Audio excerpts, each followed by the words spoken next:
Но наряду с привлечением к уголовной ответственности лиц, причастных к незаконной реализации недвижимости, земельных участков и акций, принадлежащих Министерству обороны, Следственный комитет проводит работу с фигурантами этого уголовного дела по добровольному и безвозмездному возвращению государству незаконно отчужденного имущества.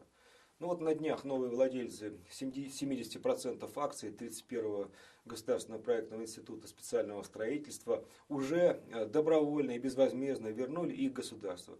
А владельцы 30% остального пакета акций также озвучили следствию такое желание.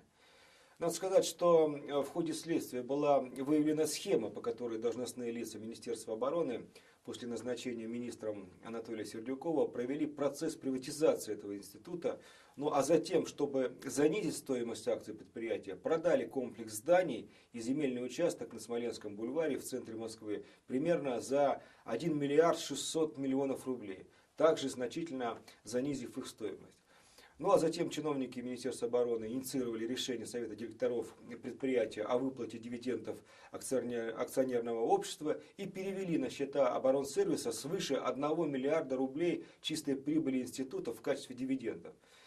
Таким образом, с помощью вывода прибыли и продажи здания была существенно занижена стоимость активов этого института. Уже с новым собственником здания института оборонсервис заключил договор аренды, что и позволило бы собственнику вернуть затраченные на покупку недвижимости средства в течение примерно 10 лет. То есть Министерство обороны заключило крайне невыгодный для государства и весьма выгодный для частных покупателей договор.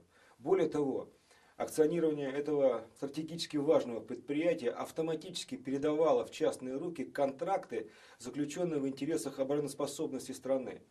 Можете себе представить, каким образом могли бы распорядиться современными разработками, созданными учеными этого института, новые собственники, и кому и за сколько могли бы они продать фактически государственные секреты. В рамках уголовного дела было установлено, что акции этого института были приобретены по заниженной стоимости двумя коммерческими структурами. 70% акций института купила компания Vita Project, на тот момент подконтрольная руководителю Департамента имущественных отношений Минобороны Евгении Васильевой, а 30% компания, входившая в строительный холдинг «Титан-2», совладельцем которого тогда являлась жена и дочь бывшего замминистра обороны, а ныне директора Федерального агентства специального строительства Григория Ногинского. Кстати, госпоже Васильевой следствием уже предъявлено обвинение в хищении акций этого стратегически важного для обороноспособности страны предприятия более чем на 190 миллионов рублей. Кстати, я хотел бы напомнить, что ранее следствию уже удалось вмешаться в процесс отчуждения и вернуть государству нефтеперевалочный комплекс на мысе Мохнаткина-Пахта в Мурманской области, который также был продан почти на 250 миллионов рублей дешевле рыночной стоимости одной из коммерческих компаний. Следственный комитет рекомендует коммерческим структурам, совершившим сомнительные сделки по приобретению по заниженной стоимости имущества Министерства обороны, вернуть его в собственность государства. Но речь, в частности, идет об объектах недвижимости и земельных участках, расположенных в поселках Пересыпь и Утриш Краснодарского края, гостиницы, комплексе административных зданий на Воробьевых горах и Притеченском переулке в Москве, а также ряде других объектов.